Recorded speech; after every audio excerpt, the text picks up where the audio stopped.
Next on Worcester News Tonight, Worcester analyzes crime in the city. Look at what areas the police force is focused on. Plus, the mother of a Spencer woman killed last week in a car accident speaks about her daughter's tragic accident.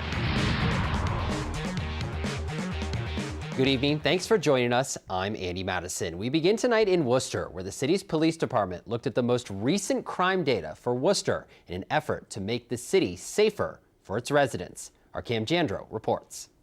Dozens gathered at the Worcester Police Department Thursday night for the city's first Crime Watch meeting in years. The meeting included a presentation from the Worcester Police Crime Analysis Unit. Crime analyst TIANA ANTUL says there are more incidents involving police this year, but the number of arrests are down. If you look at 2011 to 2014, during those years we were averaging somewhere between 6,000 and 7,000 arrests by this time in the year. And as you can see, for 2015 and 2016, we're closer to the 5,000. Worcester has had fewer shootings and violent crimes this year than the city had at this point last year. Police Chief Stephen Sargent says although Worcester is the second largest city in New England, the hard work of the officers on the street helped keep Worcester one of the safest. You know, our detectives, our operations division, all our uniform officers, they're all out there working hard and, you know, being responsive to the community, being responsive to all the issues that are going on, and that's what works. Several community leaders were in attendance for tonight's meeting, including City Manager Edward Augustus, who says Worcester has the best police department in the country. And they do it in many different ways. They do it obviously fighting crime and preventing crime, but they also do it in mentoring kids and guiding and helping people get to the resources or the help they need. So they serve us in so many ways, and so we're really fortunate to have them. Now, tonight's meeting also allowed attendees to become trained and certified in the administration of Narcan. Worcester Police also displayed their collaboration with crimereports.com, which is a free website and application that allows you to track crime throughout the city. Chief of Police Stephen Sargent says tonight's meeting will not only benefit the community, but the department as well. Reporting in Worcester, I'm Cam Jandrow, Worcester News Tonight. Also in Worcester tonight, Mayor Joe Petty releases the results of his committee assigned to look at a new tax policy which could bring more revenue into Worcester. The mayor says the city is looking at ways to have more local control over its tax policies. Currently, the city only has its residential and commercial property taxes and state aid as a source of revenue, but state aid keeps getting cut. The mayor says the committee's report doesn't call for more taxes. He says it calls for smarter taxes. Street here, whether it be the grid or whether it be the junction shop, you have a number, you know, they're getting $2,000, $3,000, $4,000 a month. Is that really residential or is there a commercial? You know, they're renting for that month. So there's no ownership there, so we have a person who rents that as a business, and I think that should be, some of those should be taxed commercially.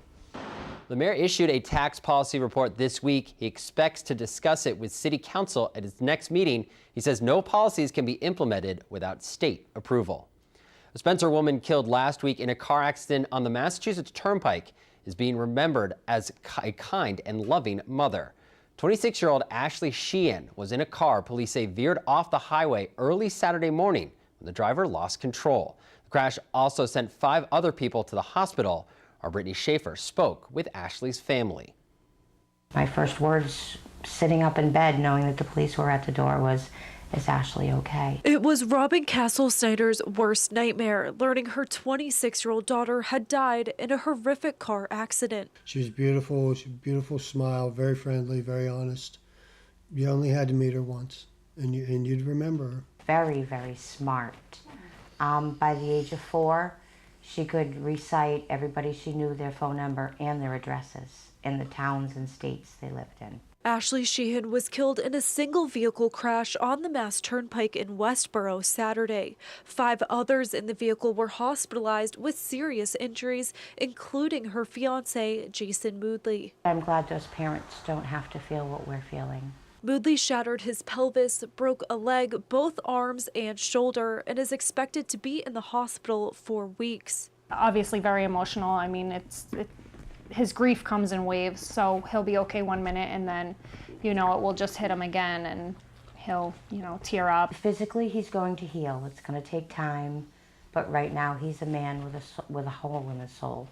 The family describes the couple as the same person and says their wedding was planned for May. She and Ann Moodley also have a 23-month-old daughter. A devoted mom, And I don't think there was a moment that went by that she wasn't snapping pictures of her little girl. She was her mother's world. Audrey will obviously know the love that Ashley had for her, but she won't know directly, and that's what, you know, really breaks my heart. Given the circumstances, both families are coping and are thankful for the immense amount of support. Hundreds of people coming out just to visit with us and make sure we're okay, bringing dinners. We were planning on, you know, welcoming Ashley into the family, and no words can describe the pain. Brittany Schaefer, Worcester News Tonight. In Worcester, police are on the lookout for a suspect who stabbed a man on Murray Avenue. Officers responded to the scene around midnight, found a 21-year-old suffering from stab wounds to his chest, stomach, and upper arm. According to an investigation, the victim and a woman were having an argument where the man approached them and attempted to intervene. That's when the victim and suspect got into a fight and the stabbing occurred. The victim was taken to the hospital where he is in stable condition. Researchers in central Massachusetts say a new Ebola mutation may have impacted the severity of the virus outbreak from the past few years. Our Olivia Lemon explains. New research out of UMass Medical School shows a mutation in the Ebola virus may have been what caused the epidemic in West Africa between 2013 and 2016. Though it's a subtle change, a small change in the virus, it has a big effect on the virus' ability to infect human cells. Dr. Jeremy Lubin and a team of researchers found the change is only seen in human cells, not animal cells the virus may normally affect in the wild. Lubin says this evidence suggests the virus adapted to people as it transmitted from person to person. And it became better able through this mutation to infect people. And so we think it made a contribution to the severity of the disease and the numbers of people that were infected. From 2013 to 2016, there were more than 28,000 cases of Ebola. 11,000 of those were fatal. Lubin says this new research will help fight the virus in the future because the more doctors know about it, the easier it is to diagnose and treat it. We can follow the genetic sequence of the virus, and that information is very important in terms of tracking the epidemic, seeing how the virus is being transmitted. Olivia Lemon, Worcester News Tonight. 3 weeks from tonight, many will gather with family and friends for Thanksgiving dinner. And in Worcester, one local fraternity is doing its part to make sure everyone gets a holiday feast. The Lambda Chi Alpha fraternity is partnering with the Sheriff's Office to collect meals for the Friendly House this month. Today, they put together bags for donations to pass out in neighborhoods this weekend. The collection takes about a week, and they hope to collect enough food to feed 2,000 families on Thanksgiving. He had a 17-minute. We've all been raised and taught to give back, and all of us have that desire to consistently give back. And this is just one way that we can do it here. And there's a lot of other things that we try to do, strive to do to give back to the community. Every year I said, well, I think we've reached our maximum, but each year the brothers have done just a little bit better. So we've increased so much over the years. Again, the collection takes about a week. The fraternity plans to collect the food a week from Sunday. Donations are also welcome. A forum today at Clark University focusing on this year's election. The panel discussed voting and concerns students have about the presidential candidates. Our Catherine Andrioli has the details. I think is, will there be riots? Will there be protests? What does this mean for the American country? Students at Clark University asked a lot of questions during a forum on campus Thursday afternoon. The political science department answered the questions and engaged in dialogue about the upcoming election. This election, in my opinion, is not just about the presidency. It's also about the Senate. It's also about the House of Representatives. And it's very clearly about the Supreme Court. Mark Miller is a political science professor at Clark University. He broke down many of the components of this year's election. One of them, he says, is the social aspect on voters' decision on who to choose. Do they like the candidates? Do they trust the candidates? Do they feel that the candidates have adequate experience to really carry out the day-to-day workings of the job? When you ask people about them, it's what they got off Twitter or what they hear on Facebook. It's not what they actually, like, they don't really research into it. because they don't feel the need to. When asking about the candidates, the point about Hillary Clinton potentially becoming the first woman in the White House was one topic of conversation.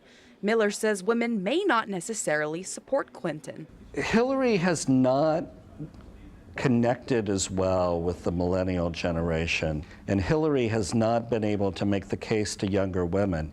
This matters. The first woman in the White House matters. One student we spoke with agrees and says she's having trouble connecting with either of the candidates. I don't relate with her. I am not passionate about her, and I feel like where she went wrong is she's just telling me what I want to hear. Miller says an issue possibly affecting voter turnout is people who don't like either candidate. People who don't like either presidential candidate will not vote on those so-called down-ballot candidates. And I'm just kind of disappointed in the fact that both candidates don't really address the fact of unifying Americans.